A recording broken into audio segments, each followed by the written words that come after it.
तिमी ठुलो भएर के बन्न चाहन्छौ रिमा? म कलाकार बन्न चाहन्छु सर। नाइस, बस। अनि तिमी चाहिँ के बन्न चाहन्छौ गीता?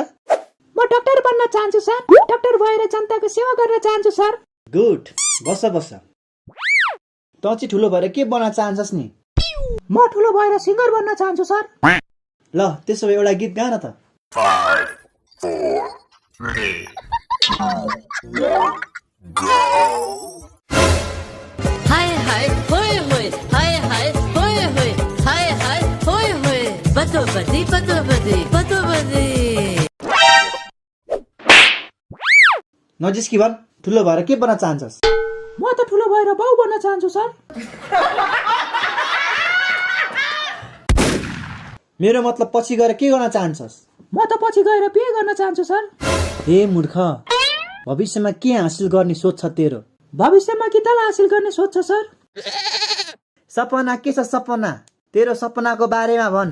सपना त बिर्से सर। हरेक रात केही न केही सपना देख्छु, तर बिहान उठ्दा सबै बिर्सिसके हुन्छु। राति देख्ने सपनाको कुरा गरेको होइन मैले, तेरो एम तेरो गोलको कुरा गरेको। त्यो चाहिँ भन। ए, मेरो गोलको बारेमा पो सोध्नु भएको तपाईँले? हो हजुर हो, तपाईँको गोलको बारेमा नै सोधेको मैले। 1 मिनट है त सर। ट्युसनमा फोन एलाउड छैन भनेर थाहा छैन तँलाई? फोन ल्याउने हिम्मत कसरी भयो तेरो? तपाईँलाई मेरो गोलको बारेमा जान्नु छ कि छैन सर? छ नि, त्यही त सोधिरहेको छु, देखिनस्? त्यसो भए मलाई मेरो काम गर्न दिनुहोस्। हेलो, भिरे, हिजोको फुटबल म्याचमा मेरो कति गोल थियो तँलाई याद छ? याद छ भने भन्न यार। यहाँ सरले अघिदेखि तेरो गोल 1 भनेर मलाई हैरान गरिसक्यो। कति रे? 5। ल राख राख, भरे फेरि खेल्नुपर्छ ल। सर, मेरो गोल 5 रहेछ, 5। मेरो फुट्या कर्म, कस्तो गधाहरूलाई पढाउन पुगेछु मैले। सर, मेरो 5 गोल मात्र भयो भनेर दुखी हुनु भएको हो? दुखी नहुनुहोस् सर, भरे पक्का 10 गोल हान्छु, तपाईँको छोरीको कसम। त मेरो क्लासबाट निस्किहाल मेरो क्लासबाट। क्लासबाट निस्केर कहाँ जानु सर? जा बाहिर गएर कुखुरा बन, त त्यही लायकको छस्। भाले बन्नु कि पोथी बन्नु सर? तँलाई जे बन्नु मन छ त्यही बन, निस्कि छिटो। मलाई त गीताको पोइ बन्न मन छ नि सर, भनौँ। बढ्ता बोल्छस्? क्लास बाहिर जान्छस् कि हानौँ तँलाई लट्ठीले? तपाईँसँग लट्ठी नै छैन? हेर्छस् मेरो लट्ठी? देखाउँ तँलाई, देखाउँ। ओइ, सरले कुन लट्ठीको कुरा गर्नु भएको हौ? हातमा त केही बोक्नु भएको छैन त। भयो होस् सर, नदेखाउनु। केटीहरूको अगाडि तपाईँ केही बेइज्जत हुन्छ। लट्ठी देखाउँदा कसरी बेइज्जत हुन्छ मेरो? त्यही त, हामी सरको लट्ठी नदेखेको हो र? त्यही 5 फिटको लट्ठी त हो नि, होइन त सर? 5 फिट? वाह सर वाह। यसमा वाह गर्नुपर्ने कुरा के छ? कहिले 5 फिटको लट्ठी देखेको छैनस्? देखेको छु नि सर, तर भिडियोमा देखेको हो के? रियलमा त कसैले देखाउँदैनन्। आफ्नो त झन् 1 फिटको नै छैन, के हेर्नु? यो के बकवास गर्दैछस् त? बकवास होइन सर, साँच्चै भनेको।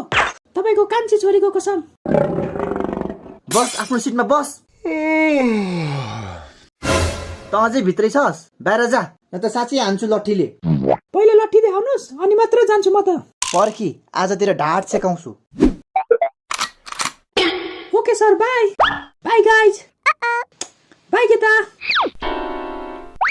ल, हिजो होमवर्क कसले गरेको छ? सर, तपाईँले मलाई र यसलाई सोध्न बिर्सिनु भयो नि। के सोध्न बिर्से मैले? त्यही, ठुलो भएर के बन्छौ भन्ने कुरा। बिर्सेको होइन, जानी जानी नसोधेको मैले। किन र सर त्यस्तो? किनकि जबसम्म तिमीहरूले त्यो चुर्नेको सँग छोड्दैनौ तबसम्म तिमीहरूको भविष्य अन्धकारमा नै हुनेछ, त्यसैले नसोधेको मैले। मलाई बोलाएको हो सर? त फेरि आइस?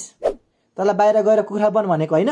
सर, यो कुखुरा बन्ने पनिसमेन्ट नदिनु न, मजै आउँदैन हौ। बरु केटीहरूको बिचमा बस्ने पनिसमेन्ट दिनु न, त्यसमा पो मजा आउँछ त। गधा, मजा गर्छस् मसँग? त यहाँबाट गइहाल। बस सर, बस। मलाई जे भन्नु छ भन्नुहोस्, तर मेरो बाउलाई कथा नभन्नुहोस्। तेरो बाउलाई कसले गधा भनेको छ? डाइरेक्ट नभने पनि इन्डाइरेक्टली त भन्नुभयो नि। इन्डाइरेक्टली कसरी? अलिकति कमन सेन्स लगाउनु न सर। विद्यार्थी भएर सरलाई सिकाउनु अब मैले। तपाईँले भर्खर मलाई गधा भन्नुभयो, ठिक? अनि म गधा भएपछि मेरो बाउ पनि गधा भएन त? मान्छेको बच्चा त गधा हुँदैन होला, हो कि होइन भन् त डल्ले? हो, यो कुरामा तँलाई मेरो सहमति छ। चुप लाग, धेरै जान्ने बस्छस् तिमीहरू। सबैले होमवर्क झिक, नत्र एक एकलाई म। कुर्सी कुर्सी छोडेर टेबलमा बस्न खोजेपछि यस्तै हुन्छ सर। कहाँ बस्दा के हुन्छ भनेर तैँले सिकाउनु पर्छ मलाई। त टिचर कि म टिचर? अनि टिचर भएर किन बादल जस्तो टेबलमा चढ्नु भएको त सर? तिमीलाई म टेबलमा बस्न मन परेन? ओके, म चेयरमै बस्छु नि त। एउटा डाउट क्लियर गर्नु थियो सर। कस्तो डाउट? म सुरुको दिनदेखि विचार गरिरहेको छु, तपाईँ हामीसँग ठुलो स्वरमा बोल्नुहुन्छ अनि केटीहरूसँग चाहिँ नम्र स्वरमा बोल्नुहुन्छ, यस्तो किन सर? किनकि यिनीहरूसँग जे छ त्यो हामीसँग छैन नि त, बुझ न बुझ। के भनिस् तैँले? यिनीहरूसँग ज्ञान छ हामीसँग छैन नि त। भयो भयो, धेरै नाटक नगर। तैँले के भन्न खोजेको मैले बुझिसकेँ। के बुझ्नु भयो सर? मलाई पनि बुझाउनु न। केही होइन नानी, यिनीहरूको कुरा बुझ्ने कोसिस नगर, तिम्रो लागि हानिकारक छ। May I go to home sir? Go. एकछिन, मे आई गो टु कहाँ रे? Home sir, home. ट्युसन छुट्टी भएको छ र घर जानलाई? फुरुक्क बस। प्लिज सर, मलाई घर जान दिनुहोस्, एकदम अर्जेन्ट काम छ। हुँदैन, जस्तो सुकै अर्जेन्ट भयो नि, ट्युसन छुट्टी नभए कोही घर जान पाउँदैन। प्लिज सर, यसलाई जान दिनुहोस्। तपाईँलाई थाहा छैन यसको बाउ को हो भनेर। मलाई अरू सर जस्तो डरपोक नसम्झी। यसको बाउ जोसुकै भयो नि, मलाई मतलब छैन। तर यसलाई मतलब छ नि त सर। यसको बाउ हाम्रो टोलको नम्बर 1 जोडे हो। हरेक दिन केही न केही काम बिगारेकै हुन्छ। आज त झन् बाख्रालाई मेरो कान्छी बुढी बनाउँछु भन्दै मन्दिर लगेको छ अरे। त्यही रोक्नको लागि यो जान लागेको हो सर।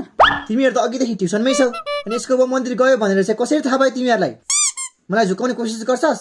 झुक्काको होइन सर, साँच्चै हो। यसको बाउ मन्दिर गएको छ भनेर मैले भनेको यिनीहरूलाई। वाह सर, स्लो मोसनमा त तपाईँले ज्याकी चान जस्तै देखिँदो रहेछ। अब भेट्छस् तैँले Jackie Chan kick. Sorry sir, sorry sorry sorry sorry sorry.